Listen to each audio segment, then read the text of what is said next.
اس کے چہرے پر محبت اور عقیدت کا دریا معجزن تھا۔ وہ مسکراتے ہوئے بولی، عظیم دیوی، تیری طاغوتی عظمتوں کو سلام۔ تیرے ماننے والے سارے شیطان کے پرستار ہیں۔ وہ شیطان جو اندھیرے کا شہنشاہ ہے، وہ شیطان جس نے تجھے کالی قوتیں بخشی ہیں، خزانے کا راز ظاہر کر دے دیوی۔ اتنا کہہ کر وہ سجدے میں گر گئی۔ اس مشرکہ کو سجدے میں گرتے دیکھ کر میری روح اندر سے کانپ گئی۔ ایک رب ذوالجلال کے سوا کسی اور کو سجدہ کیسے جائز ہو سکتا ہے؟ بہرحال وہ کافی دیر تک سجدے میں پڑی رہی، پھر اس نے سر اٹھایا۔ چند لمحے تک وہ میری طرف دیکھتی رہی اور پھر زور زور سے ناقوس پھونکنے لگی۔ ناقوس کی تیز آوازوں نے وہاں پر کالے چوگے والوں پر عجیب سی وحشت پیدا کر دی۔ یوں لگ رہا تھا کہ جیسے وہ سارے پاگل ہو گئے ہوں۔ چند لمحے تک وہ طوفان بدتمیزی جاری رہا۔ اس کے بعد میری نظر ایک بہت بڑے کلاڑے پر پڑی۔ غالباً وہ کلاڑا ہمارے سر کاٹنے کے لیے لایا گیا تھا۔ موت مجھے اپنے سامنے رقص کرتی نظر آ رہی تھی۔ میرے ساتھ والے پنجرے میں بند لڑکی کی حالت بہت نازک تھی۔ وہ ایک ہی رات میں صدیوں کی بیمار نظر آ رہی تھی۔ کانتا کلاڑا اٹھائے ہماری جانب بڑھنے لگی۔ اس کے ساتھ اس کے 2 ساتھی بھی تھے۔ اچانک مجھے اپنے کانوں میں تیز سیٹیوں کی آواز سنائی دینے لگی۔ مجھے اپنی آنکھوں کے ارد گرد نیلے پیلے نقطے رقص کرتے نظر آئے۔ اچانک ایک تیز گھرراہٹ کی آواز میرے کانوں میں گونجی، مجھے اس لڑکی کا خون چاہیے جو اس پنجرے میں ہے۔ مجھ پر پھر وہی کیفیت طاری ہونے لگی۔ میرے حلق سے تیز چیخ کی آواز نکلی جیسے کوئی بھیڑیا گھرایا ہو۔ میں نے ایک زور کی لت پنجرے پر ماری، پنجرہ ٹوٹ گیا۔ اسی لمحے کانتا کی منحوس آنکھوں میں حیرت نمودار ہوئی۔ میں وحشت سے سینہ پیٹتا پنجرے سے باہر نکل آیا۔ میں نے کانتا کو گردن سے پکڑ کر اچھال دیا۔ کانتا اڑتی ہوئی اس مکرو بت سے جا ٹکرائی، پھر وہیں چپک گئی۔ بھوانی کے اس مکرو بت کے ہاتھوں میں پکڑی برچیاں اس کے سینے میں اتر گئی تھی۔ کانتا کا انجام دیکھ کر اس کے ساتھی چیخے مارتے ہوئے وہاں سے بھاگ نکلے۔ وہ لڑکی سہمی ہوئی دوسرے پنجرے میں بیٹھی ہوئی تھی۔ اس کا چہرہ خوف سے زرد پڑ چکا تھا۔ میں جنون کی کیفیت میں پنجرے کی جانب بڑھ رہا تھا۔ میری لات نے پنجرے کا دروازہ توڑ دیا تھا۔ لڑکی کسی خوفزدہ ہرنے کی طرح پنجرے سے لگ گئی تھی۔ مجھے وہ لمحہ اچھی طرح سے یاد ہے۔ اس نے مجھے خدا رسول کے واسطے دیے تھے۔ شاید میں بہرا ہو چکا تھا۔ اس پوری سرار قوت کے زیر اثر میں نے اس معصوم کی آبرو لوٹی، پھر اس کا خون بھی پیا۔ جب میں اپنی صفاکی سے فارغ ہوا تو وہ لڑکی مر چکی تھی۔ یکدم مجھ پر غنودگی طاری ہونے لگی۔ میرا جسم ہلکا پھلکا ہونے لگا۔ شاید قبرستان والی وہ قوت مجھے چھوڑ کر جا چکی تھی۔ میں نے خوفزدہ نظروں سے ادھر ادھر دیکھا تو مندر کا نقشہ ہی بدلا ہوا تھا۔ کانتا کی لاش عبرت کا نمونہ بنی اس بے جان بت کے سامنے تھی۔ کانتا کی پھٹی پھٹی آنکھوں میں خوف اور حیرت کے تاثرات منجمد ہو چکے تھے۔ لڑکی کی نیم برہنہ لاش میری صفاکی کا ثبوت دے رہی تھی۔ مندر کے سارے محافظ بھاگ چکے تھے۔ میں اس مندر میں لاشوں سمیت خون سے لت پت کھڑا تھا۔ خوف سے میرا برا حال تھا۔ میں دل ہی دل میں اس وقت کو برا بھلا کہہ رہا تھا جب میرا سامنا جان فرینک سے ہوا تھا، جو مجھے بیچ کر نہ جانے کہاں مزے کر رہا ہوگا۔ اچانک مجھے اپنے اس مردود بھائی اور بانوں پر غصہ آنے لگا جو کہ میری خوشیوں کے قاتل تھے۔ میں انتقام لیے بغیر مر نہیں سکتا تھا۔ اچانک مجھے ایسا لگا کہ جیسے کوئی میرے بالکل پیچھے کھڑا ہے۔ میں نے گھوم کر دیکھا تو میری آنکھیں حیرت اور خوف سے پھٹی کی پھٹی رہ گئی۔ اب بھوانی کی پتھر کی بے جان مورتی میرے سامنے کھڑی تھی۔ اس کی پتھریلی آنکھوں میں آگ کے شعلے دہکتے نظر آ رہے تھے۔ اچانک اس کا پتھریلا بازو مشینی انداز میں ہلا۔ اس نے میری گردن پکڑ لی اور مجھے چوہے کی طرح اوپر اٹھا لیا۔ اس کے لب ہلے۔ کانتا میری پجارن تھی اور تو نے؟ میں تجھ سے اس کا بدلہ لوں گی۔ اس کی آواز غراہٹ سے مشابہ تھی۔ اتنا کہہ کر اس نے مجھے ہوا میں اچھال دیا۔ میرا جسم فضا میں اڑنے لگا۔ مجھے اپنے کانوں میں ہوا کی شائیں شائیں سنائی دے رہی تھی۔ ہوا کے زور کے سبب آنکھیں بند ہو گئی تھی۔ جب میری آنکھ کھلی تو پانی کے تیز شور کی آواز میرے کانوں سے ٹکرائی۔ میں فوراً اٹھ بیٹھا۔ میں نے دیکھا کہ میں کسی جہاز کے عرشے پر پڑا ہوں۔ رات کا گہرا اندھیرا چاروں طرف چھایا ہوا تھا۔ فضا میں پانی کے شور کے سوا اور کوئی آواز نہیں تھی۔ میں نے آنکھیں پھاڑ پھاڑ کر اندھیرے میں چاروں طرف دیکھا، مگر وہاں گھپ اندھیرے کے سوا کچھ نہ تھا۔ کوئی ہے؟ میں نے جہاز کے عرشے پر کھڑے ہو کر چلا کر پوچھا، مگر کوئی جواب نہ تھا۔ بہت دیر تک چیختے چلاتے رہنے کے بعد مجھے اندازہ ہو گیا کہ میں اس جہاز پر اکیلا ہوں اور یہ جہاز سمندر کے وسط میں کھڑا ہے۔ خوف اور دہشت سے میرا دل کنپٹیوں میں دھڑکنے لگا۔ یہ سوچ کر مجھے ہول آنے لگے تھے کہ میں اس ویران جہاز میں اکیلا ہوں اور وہ سمندر کے وسط میں کھڑا ہے۔ بھوک اور پیاس کی شدت سے میرا برا حال تھا۔ اچانک مجھے ایک عجیب سی آواز سنائی دی۔ آواز کچھ ایسی تھی کہ جیسے مائک سسٹم میں خرابی کے بعد آواز پیدا ہوتی ہے۔ میری کیفیت اس خوفناک اور دہشتناک فلم کے ہیرو سے مختلف نہ تھی جو کہ خوفناک واقعات کا شکار ہو جاتا ہے۔ فرق صرف اصل اور نقل کا تھا۔ میں نے سوچا کہ اس طرح مرنے سے بہتر ہے کہ ہاتھ پیر مار کر مارا جائے۔ اسی لیے میں اندھیرے میں ٹٹولتا ہوا عرشے سے نیچے کیبنوں کی طرف جانے کا راستہ ڈھونڈنے لگا۔ راستہ ڈھونڈنے میں مجھے کئی دفعہ ٹھوکروں کا سامنا کرنا پڑا، لیکن اندھیرا اس قدر تھا کہ میں آگے نہ بڑھ پایا۔ مجبوراً مجھے صبح کا انتظار کرنا پڑا۔ بھوک پیاس کی شدت بہت بڑھ چکی تھی۔ آخرکار مجھے نیند آ گئی۔ میں نہ جانے کب تک سوتا رہا۔ کسی قسم کی آواز سے میری آنکھ کھل گئی۔ وہ آواز نہ جانے کیسی تھی کہ ڈر و خوف سے میرے جسم میں لرزہ طاری ہو گیا۔ میں نے ادھر ادھر دیکھا تو صبح کا اجالا چاروں طرف پھیل چکا تھا۔ میں نے بے چین نگاہوں سے چاروں طرف کا جائزہ لیا تو عرشے پر ہر طرف سیاہ رنگ نظر آیا۔ جہاز کا ایک حصہ سیاہ رنگ کا نظر آ رہا تھا۔ حیرت انگیز بات یہ تھی کہ فضا میں ہر طرف نحوست سی محسوس ہو رہی تھی۔ عرشے کے جس آخری سرے پر میں موجود تھا وہاں سے ایک زینہ نیچے کی طرف جا رہا تھا۔ شاید وہ راستہ قید خانے کا تھا۔ جیسے ہی میں سیڑھیوں سے اتر کر نیچے جانے لگا مجھے ایسا لگا کہ جیسے کسی نے مجھ سے سرگوشی کی ہو، وہاں مت جاؤ۔ لیکن میں زنگالود سیڑھیاں عبور کرتا نیچے اتر گیا۔ اس چھوٹے سے تہہ خانے میں عجیب سی سیلن زدہ بدبو سی پھیلی ہوئی تھی۔ تہہ خانے میں نیم اندھیرا تھا۔ سامنے ایک چبوترے پر تابوت موجود تھا جس کا رنگ بھی سیاہ تھا۔ اچانک مجھے ایسا لگا کہ جیسے کوئی طاقت مجھے کہہ رہی ہو تابوت کا ڈھکن اٹھا دوں۔ میں آہستہ آہستہ تابوت کی جانب بڑھنے لگا۔ بھوک پیاس کا ہر احساس مفقود ہو چکا تھا۔ جیسے ہی میں نے تابوت کا ڈھکن اٹھایا ایک تیز چیخ کی آواز میرے کانوں سے ٹکرائی۔ چیخ کی آواز درد و کرب سے بھری تھی اور پھر دہشت کی ایک لہر میرے جسم میں دوڑ گئی۔ تابوت کے کھلتے ہی غول در غول چمگادڑوں کا ہجوم چیختا ہوا باہر نکل گیا۔ چند لمحوں میں پورے کا پورا تہہ خانہ چمگادڑوں سے بھر گیا۔ چمگادڑوں کے چیخنے کی آوازیں عجیب سا ماحول پیدا کر رہی تھی۔ حیرت کی بات یہ تھی کہ چمگادڑیں مجھ پر حملہ کرنے کی بجائے چھت سے الٹا لٹک گئی تھی۔ پھر کچھ لمحے ہی گزرے ہوں گے کہ میری آنکھیں خوف و دہشت سے پھیل گئیں۔ تابوت سے میں نے انسانی پنجہ باہر آتے دیکھا جو کہ بالکل استخوانی تھا۔ میں نے بری طرح سے چیخنا شروع کر دیا، یا اللہ میں کس شیطانی چکر میں پھنس گیا ہوں۔ پنجہ تابوت سے باہر آتا گیا۔ یوں لگ رہا تھا کہ کوئی رسی بل کھاتی آگے بڑھ رہی تھی۔ پنجے کا سائز بڑا ہوتا جا رہا تھا۔ میں نے پیچھے ہٹنا شروع کر دیا۔ ایک لمحہ ایک وقت ایسا بھی آیا کہ میرے لیے پیچھے ہٹنے کے لیے جگہ نہ تھی۔ بس وہ پنجہ پورے تہہ خانے کے اندر گھوم رہا تھا۔ پنجہ کس کا تھا؟ وہ تابوت سے باہر ہی نہیں آیا تھا۔ میں دیوار سے لگا خوف و دہشت سے بھرے آفت کا منتظر تھا۔ اچانک میرے حلق سے تیز چیخ نکلی اور میں جھٹکے سے منہ کے بل گر گیا، کیونکہ اب اس پنجے کی گرفت میری پنڈلی پر بے حد مضبوط ہو چکی تھی۔ اس پنجے نے مجھے تابوت کی جانب کھینچنا شروع کر دیا۔ وہ لمحات میرے لیے قیامت خیز تھے۔ میں نے اپنے آپ کو اس تابوت کے اندر اترتے دیکھا، پھر میں نے تابوت کا ڈھکن بند ہوتے دیکھا۔ میں نے واضح محسوس کیا کہ میں کئی ہڈیوں کے پنجر پر پڑا ہوں اور دو استخوانی ہاتھوں نے مجھے جکڑ رکھا ہے۔ جس وقت مجھے ہوش آیا تو میں نے دیکھا کہ میرے اوپر سرخ رنگ کی چھت ہے جس پر جالے لٹک رہے ہیں۔ میں ایک پتھر کے چبوترے پر بالکل سیدھا لیٹا ہوا ہوں۔ میرے کانوں میں دبی دبی سی آوازیں آ رہی تھی جیسے کہ بہت سی عورتیں بین کر رہی ہوں۔ اتنا تو میں اندازہ کر چکا تھا کہ میں تابوت میں نہیں تھا۔ پھر میں کہاں تھا یہ مجھے معلوم نہ تھا۔ میں نے اٹھنا چاہا لیکن میں جسم کو ہلا نہیں سکا، جیسے میرا جسم پتھر کا ہو چکا تھا۔ نہ ٹانگیں ہلتی تھی نہ پاؤں۔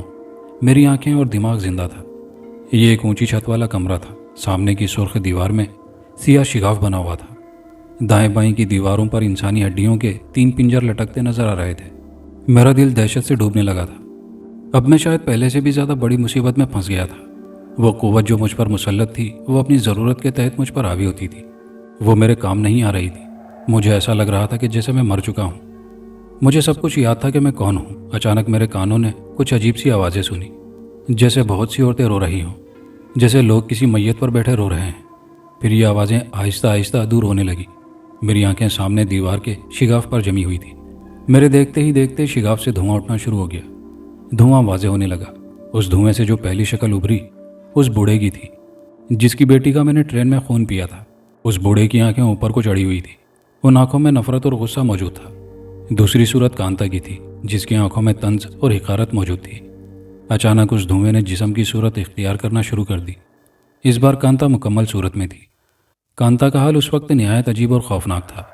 وہ اپنے کپڑوں سے بے نیاز تھی۔ اس کے حسین خوبصورت جسم سے سنہرے رنگ کا ایک سانپ لپٹا ہوا تھا۔ اس کی دائیں چھاتی سے خون نکل رہا تھا جسے سانپ پی رہا تھا۔ کانتا کے چہرے پر اذیت و کرب کے آثار تھے۔ یہ میرا بیٹا ہے۔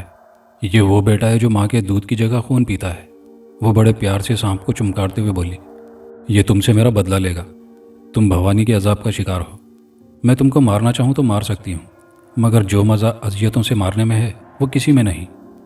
اتنا کہہ کر اس نے بڑے پیار سے سانپ کو فرش پر پھینک دیا۔ میں چیخنا چاہتا تھا مگر چیخ نہیں پا رہا تھا۔ سانپ رینگتا ہوا میری طرف بڑھنے لگا۔ میرا چہرہ دہشت سے سفید پڑ گیا۔ کچھ ہی لمحوں میں سانپ میرے جسم پر چڑھنے لگا۔ اس سے قبل کہ سانپ میری گردن سے منہ لگا پاتا کہ اچانک سانپ فضا میں کئی فٹ اوپر اچھلا، اور جب وہ نیچے آیا تو وہ ٹکڑوں میں بڑھ چکا تھا۔ جہاں کانتا کھڑی تھی وہاں سے تھوڑے فاصلے پر نیلے رنگ کا دھواں نظر آنے لگا تھا۔ اس دھوئیں کے ہجوم نے پھیلتے پھیلتے ایک انسانی جسم کی صورت اختیار کر لی۔ اب وہاں ایک 60-65 سالہ بوڑھا شخص کھڑا تھا جو کہ چھوٹے قد کا تھا۔ اس نے پادریوں والا لباس پہن رکھا تھا۔ اس کے سر کے بال سفید ہو چکے تھے۔ سب سے حیرت انگیز بات کہ عام پادریوں کی طرح اس کے چہرے پر متانت کی بجائے خباثت ٹپک رہی تھی۔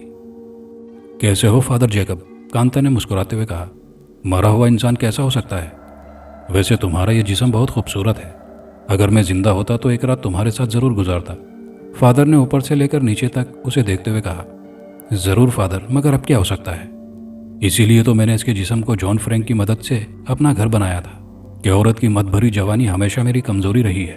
یہ پرانے قبرستان میں اپنی غرض کے تحت داخل ہوا۔ اس کے اندر غرض، لالچ، مطلب ہر چیز موجود تھی، اس لیے میں اس کے جسم میں داخل ہو سکا۔ مگر فادر، اس نے مجھے قتل کیا، میرے مقصد کو ناکام کیا۔ کانتا نے جھلاتے ہوئے کہا۔ وہ بھی میری وجہ سے۔ جب اس پر کوئی آفت آئے گی تو میں ضرور آؤں گا، فادر مسکراتے ہوئے بولا۔ مگر میں اس انتقام ضرور لوں گی، اور فادر تم سے بھی۔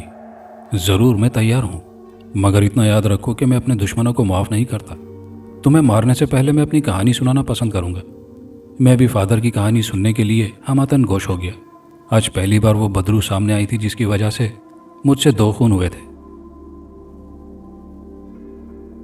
روزی بہت خوبصورت تھی، بالکل شبنم کی بوند کی طرح معصوم اور خوبصورت۔ ان دنوں ہندوستان پر انگریزوں کی حکومت تھی۔ آئے دن لوگ فساد کرتے، آپس میں لڑتے اور منہ کی کھاتے۔ میں ان دنوں چرچ میں پادری تھا۔ ایک لڑکی روزانہ عبادت کرنے آتی۔ میں اس کو جب بھی دیکھتا تو میری ریڑھ کی ہڈی میں سنسناہٹ ہونے لگتی۔ ایک روز میں نے اسے کنفیشن باکس میں داخل ہوتے دیکھا۔ وہ اپنے کسی گناہ کو قبول کرنے آئی تھی۔ وہ یہ سمجھتی تھی کہ پادری دعا کریں گے اور گناہ معاف ہو جائیں گے۔ میں نے اس کا گناہ سنا، اسے اپنے کیبن میں بلایا اور اس کے ساتھ زیادتی کی۔ اس نے جا کر پولیس میں شکایت کر دی۔ انگریزوں کی حکومت تھی، انگریز کسی کی زیادتی اور ریپ کو برداشت نہیں کرتے تھے، جس کی وجہ سے مجھے پھانسی ملی اور مجھے بغیر دعا کے دفن کر دیا گیا۔ جب سے میری روح ہر لالچی انسان کے جسم میں گھر بناتی رہی، یہ بھی میرا شکار بنا۔ میں نے 200 سال تک مختلف لڑکیوں سے زیادتیاں کی، اور اگر مجھے مذہبی طریقے سے دفن کر دیا جاتا تو شاید میری روح کو سکون مل جاتا۔ فادر اپنی کہانی سنا رہا تھا۔ اسی دوران میں نے جدوجہد کر کے رسیوں کی بندش ڈھیلی کر لی تھی۔ ان لوگوں نے میرے پیر نہیں باندھے تھے۔ میں کسی طرح اس قید سے بھاگ جانا چاہتا تھا۔ وہ شگاف جسے کانتا برآمد ہوئی تھی میرے بھاگ جانے کا واحد ذریعہ تھی۔ فادر، تم نے اپنی کہانی سنا دی، اب چپ چاپ چلے جاؤ۔ مجھے اس سے اپنی موت کا بدلہ لینا ہے، کانتا غرائی۔ ہرگز نہیں، فادر مسکرایا۔ اتنا سننا تھا کہ کانتا نے ایک زوردار چیخ ماری۔ دوسرے لمحے وہاں ایک بہت خطرناک قسم کا شیر کھڑا تھا۔ کانتا نے شیر کا روپ دھارا تو فادر مسکرایا، اور دوسرے پل فادر کی جگہ سبز دھاریوں والا دوسرا شیر کھڑا تھا۔ دونوں شیر دھاڑتے ہوئے ایک دوسرے پر حملہ آور ہو گئے۔ کبھی ایک شیر کا پلہ بھاری ہوتا، کبھی دوسرے کا۔ مجھے موقع ملا۔ میں نے آہستہ آہستہ اٹھتے ہوئے اس شگاف میں چھلانگ لگا دی۔ شگاف میں چھلانگ لگاتے ہی مجھے ایسا لگا کہ میں ہوا میں اڑ رہا ہوں۔ تیز ہوا کے جھکڑ مجھے تنکے کی طرح ادھر ادھر ڈولا رہے ہیں۔ میرا وجود بالکل ہلکا پھلکا ہو چکا تھا۔ میرے کانوں میں تیز ہوا کی آوازیں آ رہی تھی۔ کافی دیر تک یہ سب چلتا رہا۔ اچانک مجھے ایک زوردار جھٹکا لگا اور میں زمین پر جا گرا۔ میرا سر کسی پتھر سے ٹکرایا اور میری آنکھوں کے گرد اندھیرا چھا گیا۔ نہ جانے میں کتنی دیر تک بے ہوش رہا۔ ہوش آنے پر میں نے اپنے آپ کو عجیب سی جگہ پر پایا۔ میں نے دیکھا کہ یہ گول دیوار والا کمرہ ہے، جس کی چھت کی کڑیوں کے ساتھ انسانی کھوپڑیاں لٹک رہی ہیں۔ ہر کھوپڑی خون سے بھری ہوئی تھی، جس سے خون ٹپک ٹپک کر مجھ پر گر رہا ہے۔ چاروں طرف ملگجی روشنی پھیلی ہوئی ہے۔ میرا ذہن پوری طرح بیدار، آنکھیں کھلی ہیں، منہ کھلا ہے، لیکن جسم بے جان ہے۔ خون ٹپکتا ہوا میرے چہرے اور جسم پر گر رہا تھا۔ 4 نوجوان عورتیں جن کے بال کھلے تھے اور دونوں ہاتھ سینے پر بندھے تھے اور سیاہ لمبے کرتے پہنے ہوئے تھی، میرے گرد سر جھکائے بیٹھی ہوئی دھیمی آواز میں بین کر رہی تھی۔ کاش میں نے عقل سے کام لیا ہوتا، آج میں گاؤں سے باہر نہ نکالا جاتا، ابا کی باتوں کو مانتا تو اس شیطانی چکر میں گرفتار نہ ہوتا۔ اچانک وہ عورتیں اٹھ کھڑی ہوئی اور میرے گرد چکر لگانے لگی۔ میں نے دیکھا کہ کوئی بھی عورت سیاہ رنگ کی نہیں، سب گوری، خوبصورت، انگریزوں کی طرح۔ ان کے بال سنہری تھے،